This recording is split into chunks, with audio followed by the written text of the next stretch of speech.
guru penggerak, saya Iskawati Marlina Marisi Marpaung, SMA Swasta Metodis Lubuk Pakam, Deli Serdang, Sumatera Utara, calon guru penggerak Angkatan ke-7, dengan fasilitator Bapak Ibnu Hadi dan pengajar praktik Bapak Ulul Asmi Siregar. Raden Mas Wardi Suryaningrat, atau lebih dikenal dengan Bapak Ki Hajar Dewantara. Lahir pada tanggal 2 Mei 1889. Beliau dikenal sebagai aktivis pergerakan kemerdekaan, bangsawan Jawa, kolumnis, politisi, dan pelopor pendidikan bagi kaum pribumi Indonesia dari zaman penjajahan Belanda. Beliau merupakan pendiri perguruan Taman Siswa, yang merupakan suatu lembaga pendidikan yang memberikan kesempatan bagi para pribumi untuk bisa memperoleh hak pendidikan seperti halnya para priai maupun orang-orang Belanda. Beliau juga mengemukakan bahwa tujuan pendidikan adalah menuntun segala kodrat yang ada pada anak, agar mereka dapat mencapai keselamatan dan kebahagiaan yang setinggi-tingginya, baik sebagai manusia maupun sebagai anggota masyarakat. Peserta didik mencapai keselamatan, kebahagiaan sebagai manusia maupun anggota masyarakat apabila kita sebagai peserta didik menjalankan trilogi pendidikan Ingarso Sungkulodo, yang artinya di depan menjadi teladan, Ingmadyo Mangunkarso, yang artinya di tengah membangun motivasi, Tutwuri Handayani, di belakang memberi dorongan.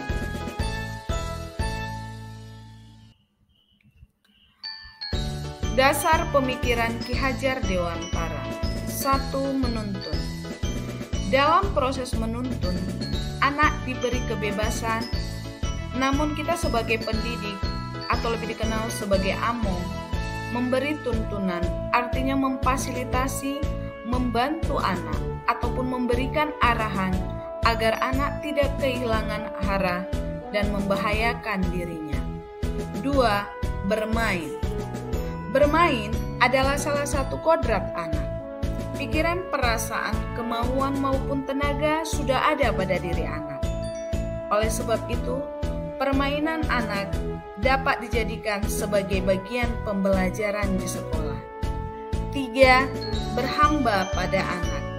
Artinya, pendidikan yang berpihak kepada anak. Oleh sebab itu, kita sebagai pendidik hendaknya memberikan fasilitas yang terbaik kepada anak. Kita mendekati sang anak bukan untuk meminta sesuatu hal, melainkan untuk melayani anak. Melayani dengan cinta kasih, atau lebih dikenal dengan cinta kasih tak terbatas. 4. Bukan tabula rasa. Anak bukan berarti kertas kosong yang bisa kita gunakan sesuai dengan keinginan orang dewasa.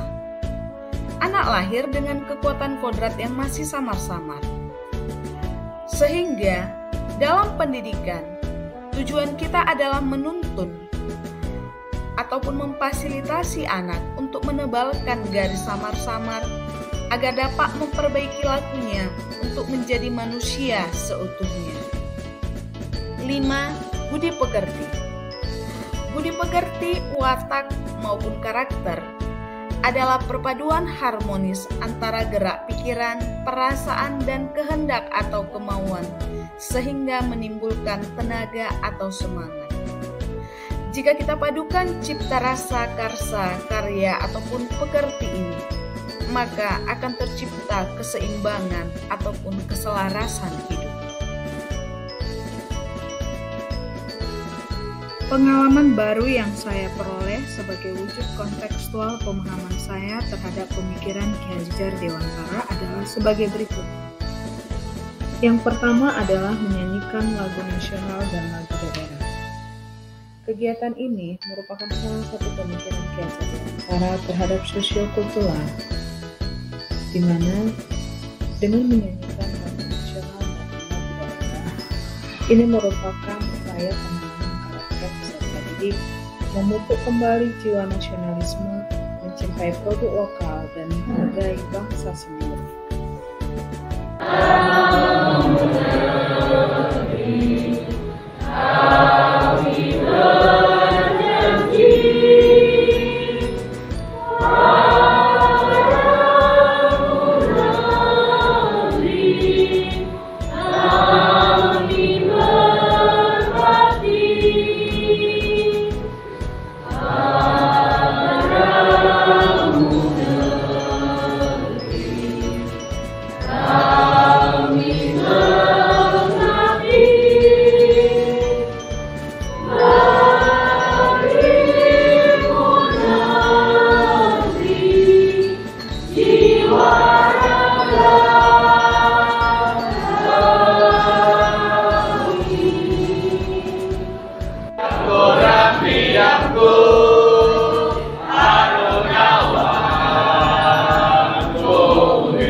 Permainan anak dapat menjadi bagian pembelajaran di sekolah. Aplikasi yang saya berikan di sini adalah game konsentrasi yang memacu anak sebelum memulai pembelajaran, yaitu dengan menggunakan ice breaking. Lagunya adalah Potong Bebek Angsa, oke? Tapi yang ini menggunakan bahasanya, kata-katanya adalah diganti dengan wak. Oke?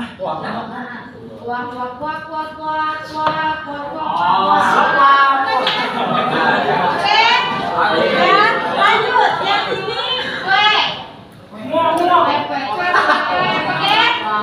Yang ini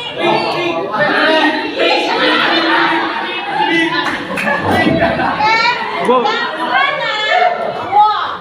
Oke? Dengarkan saya. Dan saat saya katakan ganti ya, ikuti iramanya, paham? Contoh, ayo kita mulai dari awal, jangan lupa ya. Dua ya.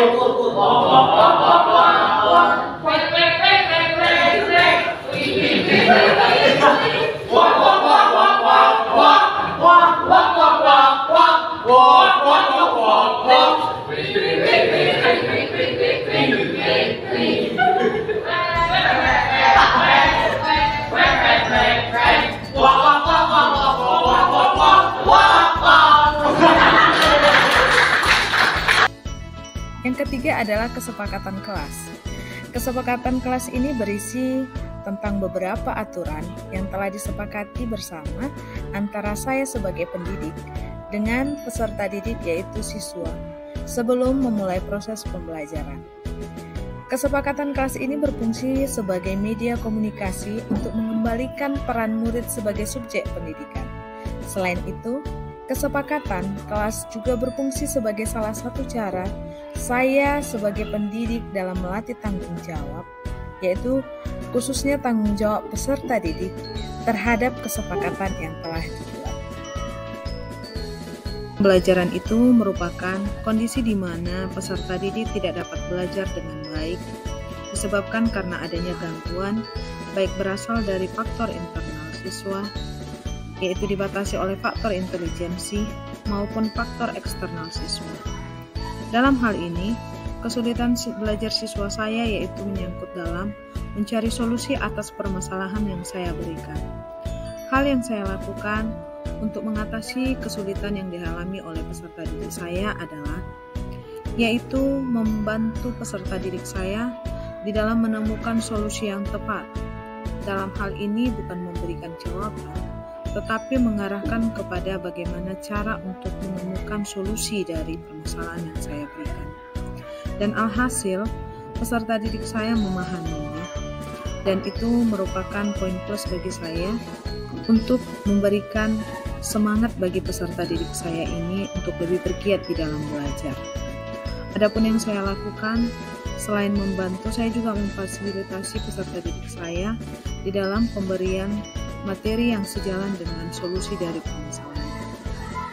Di balik itu, saya juga memberikan solusi yang kedua, yaitu di sela istirahat, saya meminta peserta didik saya untuk menjumpai saya berdiskusi tentang permasalahan yang belum dipahaminya. Sebagai umpan balik, saya memberikan satu permasalahan kepadanya untuk dikerjakannya. Dan alhasil, peserta didik saya dapat memahami apa yang saya berikan. Menuntun siswa di dalam kesulitan belajar ini ternyata memberikan arti tersendiri bagi saya.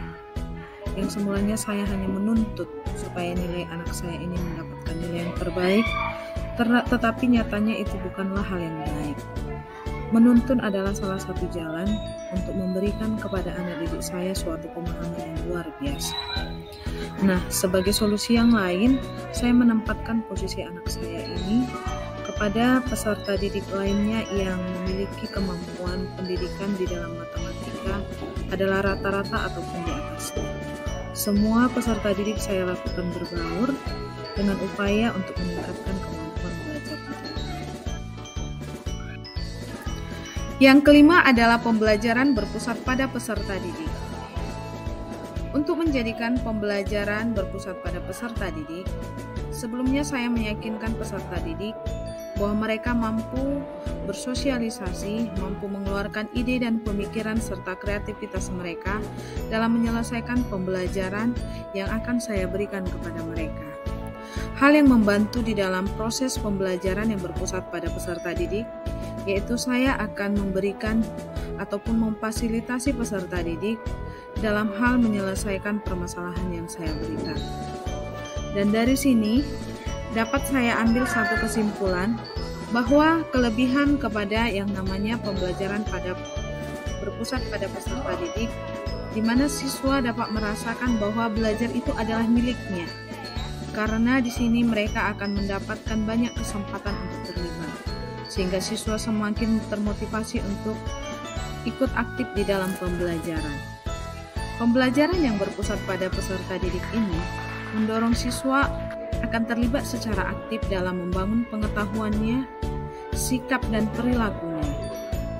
Dan dengan demikian, peserta didik dapat mengeluarkan segala ide dan kreativitas mereka di dalam menyelesaikan setiap permasalahan. Adapun pembelajaran yang saya lakukan adalah model PBL, yaitu model pembelajaran problem based learning, di mana peserta didik dapat menyelesaikan permasalahan yang saya berikan dengan mengaitkan permasalahan dalam situasi yang kontekstual. Hal ini juga dapat mereka lakukan, dapat mereka atasi dengan menggunakan berbagai media yang saya berikan. Baik itu di dalam memfasilitasi di dalam buku, baik itu juga saya memberikan keleluasaan bagi mereka untuk menggunakan media komunikasi mereka di dalam menyelesaikan permasalahan yang saya berikan. Dari sini, mereka dapat mengkaji, mereka mendapatkan informasi yang seluas-luasnya dari internet ataupun dari berbagai hal, sehingga mereka dapat menemukan solusi atas permasalahan yang saya berikan.